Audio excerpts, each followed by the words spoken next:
नमस्कार दोस्तों, स्वागत है आप सभी लोगों का नव भारत टाइम्स के इस ऑटो कन्वर्सेशन में। और आज हमारे साथ मौजूद हैं अनिरुद्ध हल्दर सर। बहुत बहुत स्वागत है आपका और बहुत बहुत बधाई आपको इस नए प्रोडक्ट को लेकर।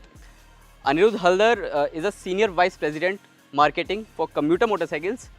तो सर 125 सीसी सेगमेंट में इतना फोकस क्यों? अभी रेडर आपने लॉन्च करी, अब जुपिटर 125, तो क्या वजह है?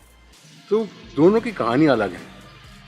इंजन डिस्प्लेसमेंट सेम है, कंज्यूमर्स अलग हैं, लेकिन वजह आप एक तरह से देखें तो दोनों से एक कहानी पूरी होती कि इन दोनों सेगमेंट में आज तक टीवीएस की मौजूदगी नहीं थी। हमने वो जो गैप था हमारे पोर्टफोलियो में, ये इन दोनों जगह पे पूरी की है।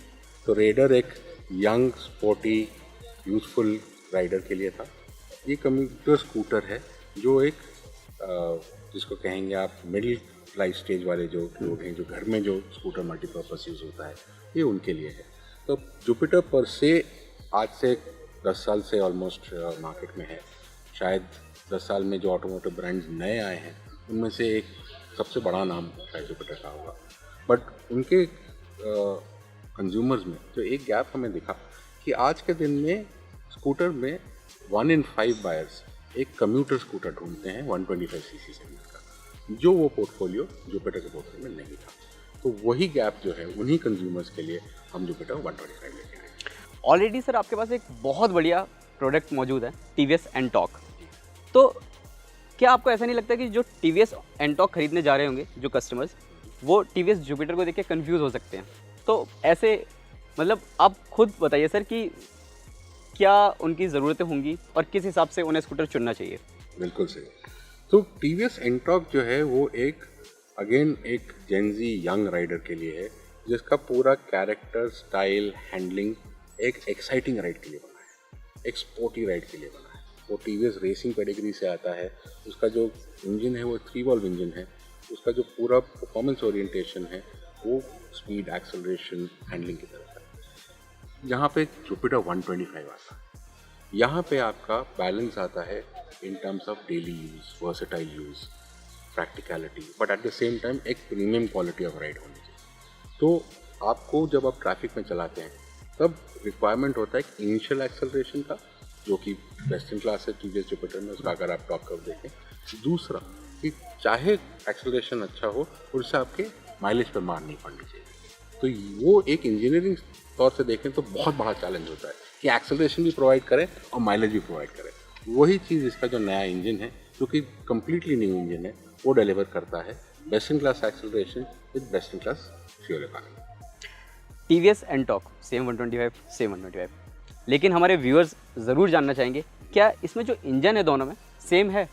बिल्कुल नहीं। वो टीवीएस एनटॉर्क एक 3 वॉल्व इंजन है जो ग्राउंड अप डिज़ाइंड है फॉर परफॉर्मेंस। ये जो इंजन है ये एक 2 वॉल्व इंजन है, कम्प्लीटली डिफरेंट, डिस्टिंक्टली डिज़ाइन, जो ऑप्टिमाइज करता है इनिशियल एक्सेलरेशन और माइलेज दोनों। इसका smoothness, refinement, these are of a very different nature. इसका राइडिंग जो है, उसका कैरेक्टर जो है बिल्कुल अलग है।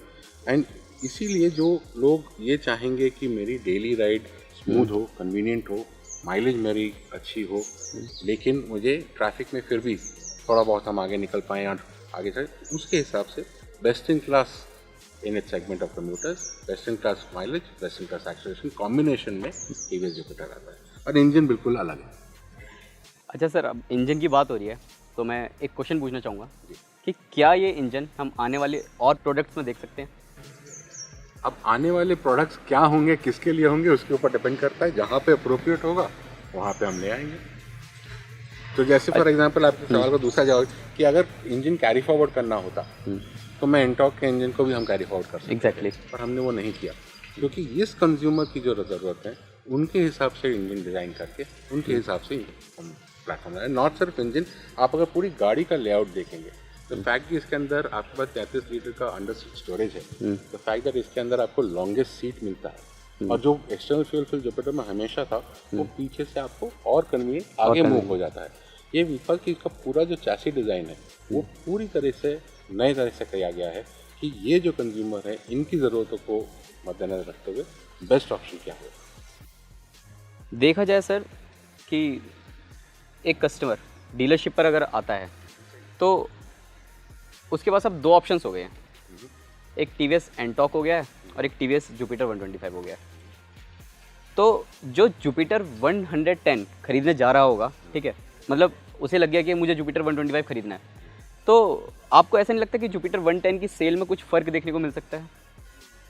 तो उसका जवाब मैं इस तरह से दूंगा कि पहली बात तो कि हर कंज्यूमर, हर एक के रिक्वायरमेंट्स अलग होते हैं, हर एक की ज़रूरतें अलग होती हैं, उनके वो ज़िंदगी में कहाँ हैं, उसकी उम्र के हिसाब से, लाइफ स्टेज के हिसाब से, वो सब अलग होते हैं। तो ज़रूरतें बहुत क्लियरली अलग होती हैं।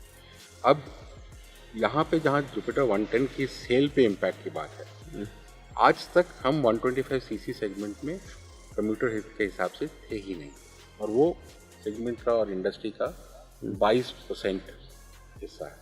तो 1 in 5 125 सीसी कम्यूटर खरीदता है। एनटॉक अलग 14% है, वो इस के साथ कनेक्टेड नहीं है। तो अगर 1 in 5 बायर्स को हम आज तक एक प्रोडक्ट ऑफर नहीं कर पा रहे थे और आज हम उनको एक ऑफर कर पा रहे हैं, तो मेरे हिसाब से जुपिटर कंज्यूमर्स की तादाद बढ़ेगी, चाहे वो 110 पे आए, चाहे 125 पे आए, उसका चॉइस वो अपने ज़रूरत के हिसाब से, अपनी कन्वीनियंस के हिसाब से, अपने रिक्वायरमेंट के हिसाब से करेंगे।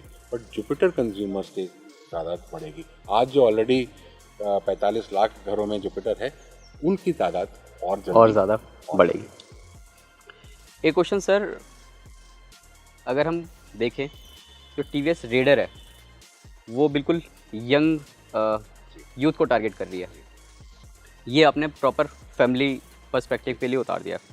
एंटॉक ऑलरेडी यूथ को टारगेट करता हुआ आ रहा था, तो अब जो आने वाला जो प्रोडक्ट होगा वो किस चीज़ को टारगेट करेगा?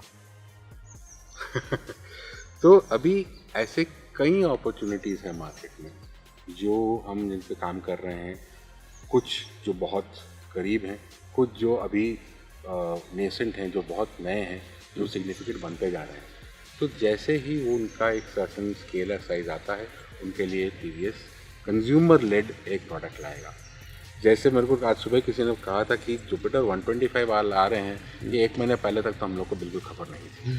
तो अब वो जो बात है कि हम काम करें जैसा जिससे आपको डिलाइट हो, सरप्राइज हो, हम वो कोशिश जारी रखेंगे। Thank you sir, thank you so much. आशा करते हैं आपके सभी सवालों के जवाब मिल चुके होंगे, और अगर फिर भी आपको लगता है कि कुछ क्वेश्चंस मिस हुए हैं मुझसे या आप कुछ पूछना चाहते हैं, तो आप हमें नीचे कमेंट सेक्शन में पूछ सकते हैं। मैं अनिरुद्ध सर को वीडियो भेजूंगा वो, और अनिरुद्ध सर खुद उन कमेंट्स का जवाब देंगे। Thank you so much.